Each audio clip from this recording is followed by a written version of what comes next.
Hello everyone and welcome back to Let's Play Golden Sun. In the last part we went through Mogal Forest and got here to the town of Djinn, and now we're going to continue on. Now first off, I did that level grinding I mentioned I was going to do, got everyone to level 15+, and I also raided the stores here and got the equipment that you can see here. Iron shields, battle rapiers. I gave the Arctic blade to Garrett because, honestly, the battle rapier wasn't that good of an upgrade for him in comparison to the Arctic blade. Now talking to this lady will make her drop her water. Thankfully, she's not pregnant. In fact, she was just carrying a bucket on her head, which they forgot to render. Or at least didn't feel like doing. However, as I think I've shown off once before, you can use frost on water puddles like this to freeze them and raise them up. And in doing so, we can come over here, jump across, and get this Djinn. And this is the Djinn of... which one was this? Mist. This one, I believe... lulls foes to sleep. Yep. It's not that useful, honestly. The most useful Djinn are usually the ones that do damage or raise your stats, but yeah. Anyway, I'm coming in here to do an, at the moment, optional cutscene, I believe. Use force on that, and then you start this whole cutscene. People are surprised, they have chi, blah blah blah. You can read.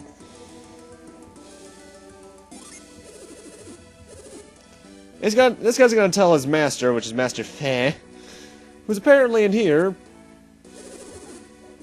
but he's not alone. This is Feji, or Feiji. I don't know how to pronounce Japanese, so this is quite clearly based off Chinese, actually. At least I think it is. There's a fun fact. I used to take Chinese class back in middle school. I failed out of that in 8th grade. Probably the only big fail I've gotten in life when it comes to academics. Anyway, apparently this girl here was struck by the Psy-energy crystals from the Mt.Aleph eruption, and when that happened, she started getting visions, predictions of the future, really. She pretty much became Raven, if you guys get that reference. I hope you do, because that was a pretty meh Disney Channel show all the same, but it's memorable at least. And she's worrying about this guy named Sue. At least if I believe it's a guy, I forget at this point, honestly. But she wants to go out and check on him, but her father here is being stubborn, blah blah blah, general father stuff. We're not going to get involved in this yet. Rule of thumb is if there's unique NPCs, they're going to become plot important even if it's just the town plot, kind of like Dragon Quest 9 especially.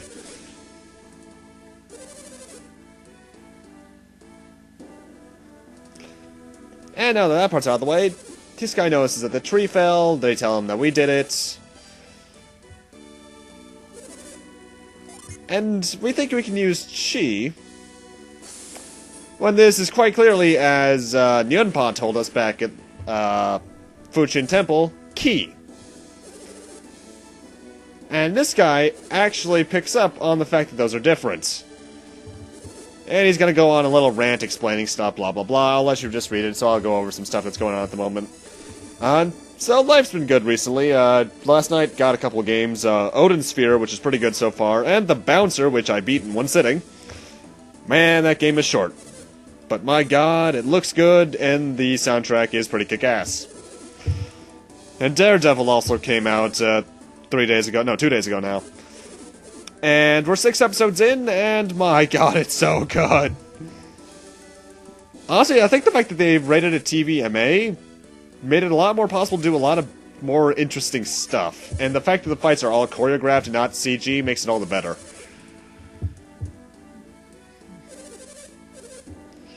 Anyway, now he's just going into your general Kung Fu master rants that you see in pretty much every single Kung Fu movie. Heck, even Balls of Fury had something like it. And now we're pretty much done here in town. Well, actually, there is a lucky medal I get later in the part that I forget about for now. But we'll be back in here in about a moment to do that. And she's here.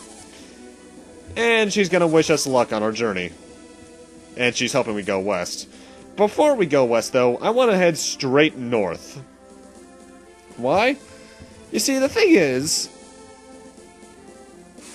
you can find some Djinn on the world map as random battles, and there's one here near the town of Kalima on this island. So I had to run around in circles a bit, And eventually a random battle will start, and hopefully it'll be the Mars Djinn. This one is Corona. Corona has 355 HP, weak to water, strong against fire. Uses pretty much all the standard fire energies, Fireball, Flairball, Volcano. Has a couple ones, Nova and Mad Blast, which we haven't seen yet, I believe. But honestly, it's nothing too bad. It also has the escape ability, so watch out for that, so it doesn't run away from you.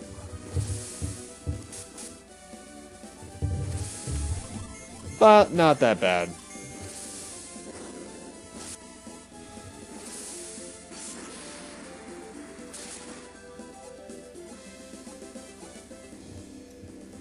And now Corona's going to join our team. So now we have 3 of each Djinn.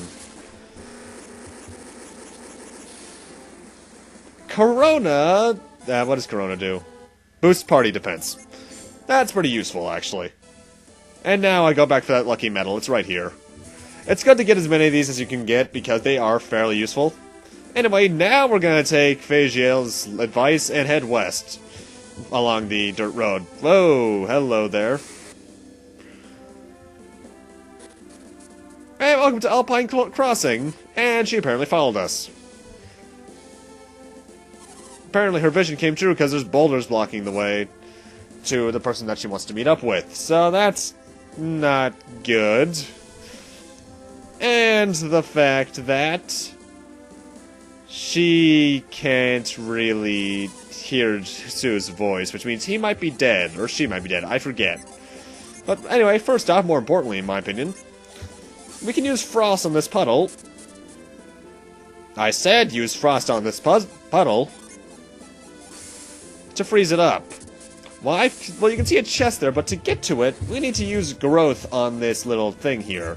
So give either a Venus Djinn to Garrett or a Mars Djinn to Isaac, and you can use growth on it.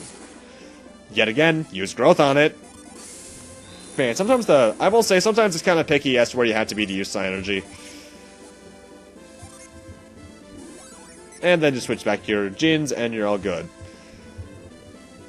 And now we can come on over here, jump over this, and find another Power Bread, which I'm going to use on Ivan.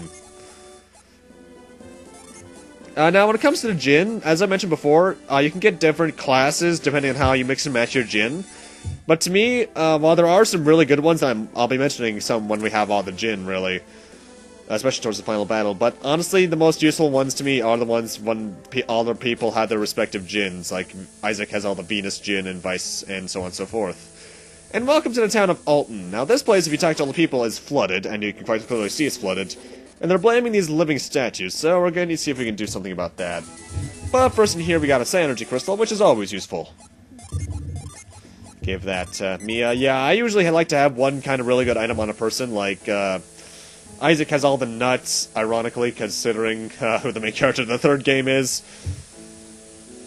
Garrett has all the vials, Ivan has all the waters of life, and Mia has all of the Psi Energy Crystals. Garrett also has a potion on him, which heals all your HP. That's what it does, by the way, I forgot to mention that. So that's pretty useful.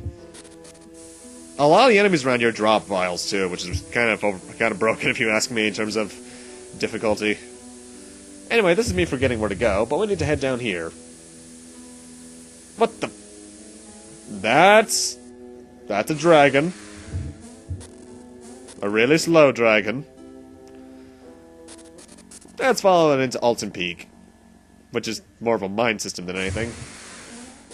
Anyway, this guy is incredulously slow, actually. But no Psi Energy, so that means this is probably one of those living statues. In fact, it is, very obviously. Considering no real dragon jumps around with that kind of weight. They usually just step with that kind of weight. In fact, does this thing have arms? No, it only has wings by the looks. Huh, I never noticed that. Anyway, before going up to it, I recommend putting all your Djinn on standby. Why? Summons! You'll see what I mean momentarily.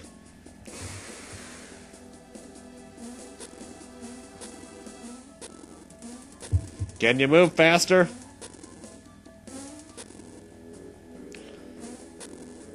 Anyway, this guy's about to get... We're actually following him and just start puking out water. Gross. So, it's up to us to stop him. Just investigate him, and you got a semi-kind of boss fight against a living statue. Living statues have 540 HP, weak to fire, weak against water, weak to fire, strong against water. They drop a vial upon defeat. They have an ice spell, which can hurt you, and a water blessing, which I forget what that does, but they're not that bad. They're technically considered boss fights, but I'm not gonna, I'm just gonna tell you right now, we're gonna fight multiple of these things. This is the only one I'm showing, unless something unique happens in the fight, obviously. Best strategy is to sell your Djinn on standby, as I did, and use summons, because generally he'll only get that one attack in. Also, Neptune reminds me a lot of Leviathan from Final Fantasy IV for plot reasons in that game. And of, oh, what was the freaking flying whale in Skyward Sword's name? I know he's supposedly the windfish, but I forget. And that's Tiamat. You'll be seeing Tiamat in another game rather soon. Nudge, nudge, wink, wink. And for beating him, we get a Frost Jewel, which is really weird considering Mia knows Frost, naturally, as with Douse. I don't know why they did that. I guess maybe if you want to have it on multiple people, but I don't get that. I'm just gonna give that to her. I forget if we can sell those. If you can, I'd recommend doing it because they're rather useless. And you can rebuy a lot of stuff that you sell at certain locations. Like, I sold the empty bottle that had the Hermes water in it off-screen. I know you can rebuy that at email, I think. And you can actually put more and more Hermes water in that, which is pretty good, because that stuff is rather potent. I think it's like a full HP recovery. And whenever you hear a sound like that, I know I'm very late in mentioning this, but that's the Djinn recovering, finished recovering from a summon. Anyway, since we beat that guy, as I forgot to mention, the water lowered, and it actually lowered out here, too, so that's pretty good. Now that more of the town is accessible to us, and we can actually find more of the guys to take down. And the item shop's open. There's nothing of use in there, because I forgot I was going to the wrong place.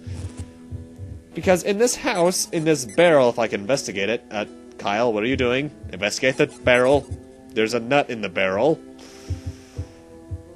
And come on. You can do it. Come on. There you go. All the items in this town you can find are actually underwater when you first enter, so yeah. And now we enter the next area, the Altin Peak mine area thing. My best recommendation, just follow the train tracks. All other places are dead ends. And we get a new enemy, tarantulas. 108 HP, weak to fire, strong against earth. They drop antidotes, and they can also poison you, so watch out for that. But due to the fact they have really low HP, just a Psi Energy or two is pretty easy to take them out with.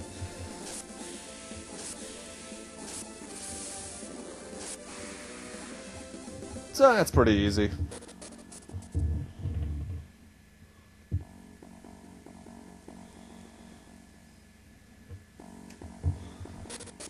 And now we have a shitload of water, which means there's probably a living statue in here.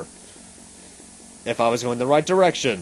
Thank you. No, that's actually a random battle. Rat Fighters, 143 HP, weak to fire, strong against water, can drop a smoke bomb, which they can actually use against you, and they can also run away.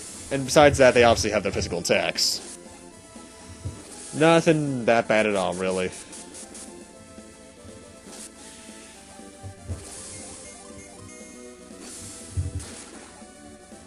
As I mentioned earlier, I kept the Witch's Wand on Ivan instead of giving him the Elven Rapier. I forget if I mentioned why I did that earlier on in the video. I know, that's pretty sad. But I did that because I like the stun effect of the Witch's Wand better than the Vorpal Slash of the Elven Rapier. Anyway, last thing enemy for the part is a Slime Beast. 99 HP, weak to fire, strong against water. They drop an herb, they can divide into multiples of them, I believe. And they can also poison you, I believe. Just take them out as soon as possible. And you can also run into apes in here, as you can plainly see, which is annoying. I don't know why there's apes in a cave, but, yeah. Apes are only really annoying because they have a lot of HP for this point in the game for a random battle. Anyway, time for us to bring out our inner Donkey Kong country and ride a minecart. Also, that's pretty much Minish Cap, too.